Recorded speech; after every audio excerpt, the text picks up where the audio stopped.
আসসালামু আলাইকুম রহমতুল্লাহ। আমি মমতা মুশতারি যশোর থেকে ওয়েলকাম করছি আমার ইউটিউব এবং ফেসবুক পেজ মমতা মুশতারি থেকে। কেমন আছেন আপনারা সবাই? কাছে দূরে দেশ দেশের বাহিরে যে যেখান থেকে আমার ভিডিও দেখছেন, আশা করছি আল্লাহর রহমতে সবাই ভালো আছেন। আমরাও ভালো আছি আলহামদুলিল্লাহ। আজ রবিবার, বাচ্চাদের বার্ষিক পরীক্ষার প্রথম দিন। বাচ্চারা তো ভীষণ এক্সাইটেড। পরীক্ষার প্রিপারেশন ঠিক মতো নিক আর না নিক, পরীক্ষা দিতে আমার বাচ্চারা বরাবরই খুবই উৎসাহী। সকাল সকাল ওদের জন্য তো একটু নুডল স্যুপ করে দিলাম, আর সেটা খেয়েই তড়িঘড়ি করে, তাদের যেহেতু আজকে বার্ষিক পরীক্ষা শুরু, তাদের হাবভাব এখন এমন হয়েছে রাজ্যের একটা বড় কোনো দায়িত্ব তাদের মাথার উপরে দেওয়া হয়েছে। এই যে দেখুন, এই ঘরের এই ওয়াল হ্যাঙ্গিংটা না নতুন নিয়েছি, সেটা আবার একটু ঝুলিয়ে দিয়েছি। কেমন হয়েছে অবশ্যই কমেন্ট করে জানাবেন। তো যেটা বলছিলাম আর কি, সকালে মোজা খুঁজতে গিয়ে পুরো ঘর একেবারে লন্ডভন্ড করে ফেলেছে। দেখলেনই তো বিছানার উপরে কত কাপড় চোপড়, সেগুলোকে সব সুন্দর মতো গুছিয়ে এদিকে পুটুলি বাবা উঠে গেছে, ওদেরকে আবার একটু খাবার খাওয়াতে এসেছি। নুডলসটা স্যুপ টাইপ রান্না করলেও না, এই পুটুলি বাবা খাবার খাওয়াতে এসে দেখি একেবারে ঝোলটা শুকিয়ে গেছে।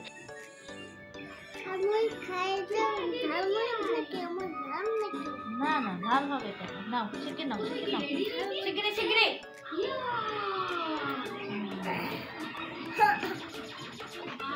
সেটা হয়তো এক প্রকার ভালোই হয়েছে। ও আবার ওই ঝোল টাইপ নুডলসটা খেতে পছন্দ করলো না, মানে করে না।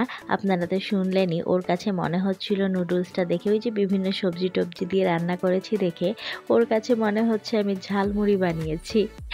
ঝাল ঝাল মতো লাগছে, আবার একটু সবজি টবজি দেওয়া। ও ভেবেছে ওই যে আমরা যখন ছোলা মুড়ি মাখাই, শসা আর টমেটো এগুলো কেটে দিয়ে সুন্দর মতো মাখাই, ওর কাছে না ওরকম মনে হয় খাবারের টেস্টটা লেগেছে কিনা আমি জানি না। ও আমাকে জিজ্ঞাসা করছে বারবার, ঝালমুড়ি নাকি আম্মু, ঝালমুড়ি নাকি এটা?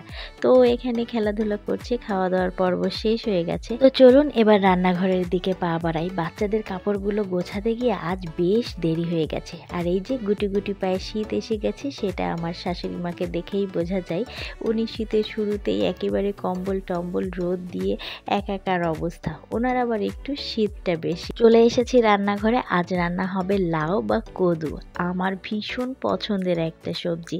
আর কর্তামশাই লাউটা এনেছে একেবারে ঝাক্কাস। চলুন কেটে দেখাচ্ছি আপনাদের।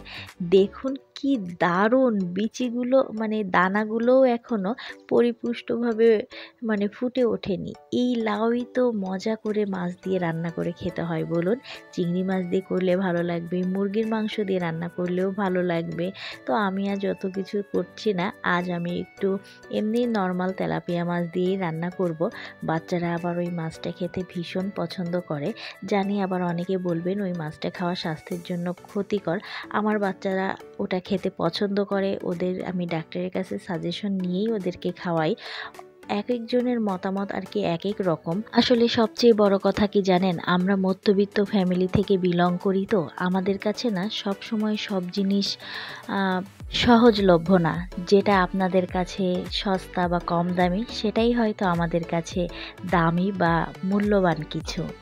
যাই হোক, কথা বলতে বলতে লাউটা সুন্দর মতো কেটে কুটে গুছিয়ে নিয়েছি। চলুন একটু শর্টকাট ওয়েতে আর এমন তাজা কুচি লাউ আমি কিভাবে রান্না করি সেটাই আপনাদের সাথে শেয়ার করার চেষ্টা করব। ভিডিওটি ভালো লাগলে অবশ্যই একটি লাইক করে দিতে ভুল করবেন না। ভিডিওতে থাকা ভুল ত্রুটিগুলো অবশ্যই কমেন্টের মাধ্যমে জানাবেন। আর এখন পর্যন্ত কে কে আমার ভিডিও দেখছেন, আমার সাথে আছেন, অবশ্যই কমেন্ট করে জানাবেন। আপনি যদি ইউটিউবে এই ধরনের ভিডিও দেখতে পছন্দ করেন, তাহলে অবশ্যই আমার চ্যানেলটি সাবস্ক্রাইব করবেন এবং বেল বাটনের অল অপশনটি প্রেস করে রাখতে মোটেও ভুল করবেন না। আর আপনি যদি ফেসবুক পেজ থেকে দেখে থাকেন, চাইলে পেজটা ফলো দিয়ে রাখতে পারেন। আর আপনি যদি কাজগুলো অলরেডি করে ফেলে থাকেন, আপনাকে জানাই অসংখ্য ধন্যবাদ।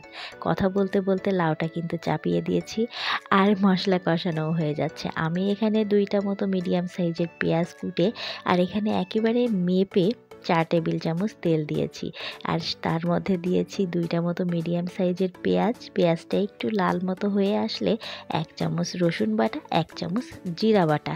এখানে বাটা মশলাটা ব্যবহার করলেই সবচেয়ে ভালো স্বাদটা আসে। তারপরে 1 চামচ হলুদের গুঁড়া আর স্বাদ মতো লবণ দিয়েছি। লবণটা আপনারা লাউ দেওয়ার পরেও দিতে পারেন, কিন্তু আমার ওই যে ভুলে যাওয়ার রোগ আছে যে, আমি তো লবণ দিতেই ভুলে যাই। আমি এখানে 4টা কাঁচামরিচ আস্ত দিয়েছি আর কিছু কাঁচামরিচ 4টা কাঁচামরিচ ফেলে দিয়েছি। আমার বাচ্চারা খাবে যেহেতু আমি এজন্য তরকারিটাকে একটু বেশি ঝাল করছি না, একটু হালকা ঝালই করব। আর এখানে তারপর মশলাটা সুন্দর মতো কষিয়ে তারপরে দিয়ে দিচ্ছি লাউয়ের টুকরাগুলো। লাউটা দিয়ে তেমন কিছুই না, একটু এপাশ ওপাশ মশলাটা মাখিয়ে একটু কষিয়ে নিতে হবে। তবে অতিরিক্ত কষাতে যাবেন না, লাউ কিন্তু খুব বেশি পরিমাণে রান্না হয়ে গেলে টক স্বাদের হয়ে যায়। আপনারা চাইলে এখানে কেউ 1/2 চা চামচ মতো ধনিয়ার গুঁড়াও ব্যবহার করতে পারেন। তবে না, লাউয়ে যত কম মশলা দেওয়া যায়, লাউ, ধুন্দল, চাল কুমড়া এইসব তরকারিগুলোতে না যত কম মশলা দিবেন ততই মজা হয়। লাউটা অবশ্যই ঢেকে ঢেকে কষিয়ে নেওয়ার চেষ্টা করবেন, তাহলে লাউ থেকে জলীয় অংশটা খুব দ্রুত বের হবে আর লাউয়ের তরকারিটা অল্প জ্বালাই মোলায়েম হয়ে যাবে। দেখতে পাচ্ছেন আমি কিন্তু একবার কষিয়ে একটু ঢাকা দিয়েছি আর অর্ধেক লাউই কিন্তু আধা সিদ্ধ হয়ে গেছে। আর একবার কষিয়ে নিতেই দেখুন একেবারে লাউ থেকে যে জলীয় অংশগুলো সম্পূর্ণটা ঝোল রূপে বেরিয়ে এসেছে। আর এখানে আমি যতটুকু পরিমাণ ঝোল চাই ততটুকু আর একটু যোগ করব। আপনারা চাইলে এখানে গরম পানিও ব্যবহার করতে পারেন। চলুন অপেক্ষা করি লাউয়ের পানিটা ফুটে ওঠা পর্যন্ত।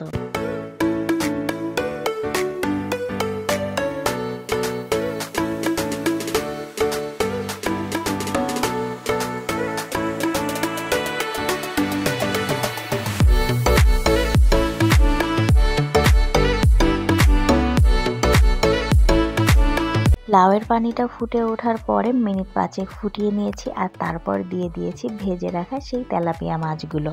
আপনারা চাইলে এখানে অন্যান্য মাছ ব্যবহার করতে পারেন, আর যদি চিংড়ি মাছ দিয়ে রান্না করেন তা অবশ্যই মাছটা কষিয়ে উঠিয়ে রাখবেন, এই পর্যায়ে এসে মাছটা অ্যাড করে দিবেন। তারপর আরও মিনিট 5 ফুটতে দিব আর এই ফাঁকে একটু হাতের কাজ করে নিচ্ছি। এই যে কয়েকটা মরিচ এনেছে, দেখুন এই মরিচগুলো দেখতে কেমন। একটা মরিচ না আমি ভেঙে দেখছিলাম, দেখতে কি দারুণ। এগুলোর নাম নাকি বুলেট মরিচ, যেমন ঘ্রাণ তেমন ঝাল। দেখতে পাচ্ছেন, দাঁড়ান আপনাদেরকে দেখাই। এত পরিমাণে বিচি এটাতে ভর্তি, কিন্তু মরিচগুলো দেখতে একদম খুদে খুদে, তাই না বলুন? কিন্তু যেই ঘ্রাণ আর যেই ঝাল, মানে আমার তো এই মরিচ মনে হয় 1 মাস পার হয়ে যাবে, যেহেতু আমরা একটু মরিচ কম খাই আর আমি আস্ত আস্ত দিয়ে খাই তরকারিতে, যে প্রয়োজন মতো একটু ডলে নেই, কিন্তু বাচ্চারা খায় তো এই জন্য আমার একটু কমই ব্যবহার করতে হয়। তো চলুন, এদিকে লাউ রান্নাটা হয়ে গেছে, এদিকে মাছটা সহ লাউয়ের তরকারিটা ফুটে উঠেছে। আর এখন একটু 1 চামচ মতো চিনি অ্যাড করে দিব।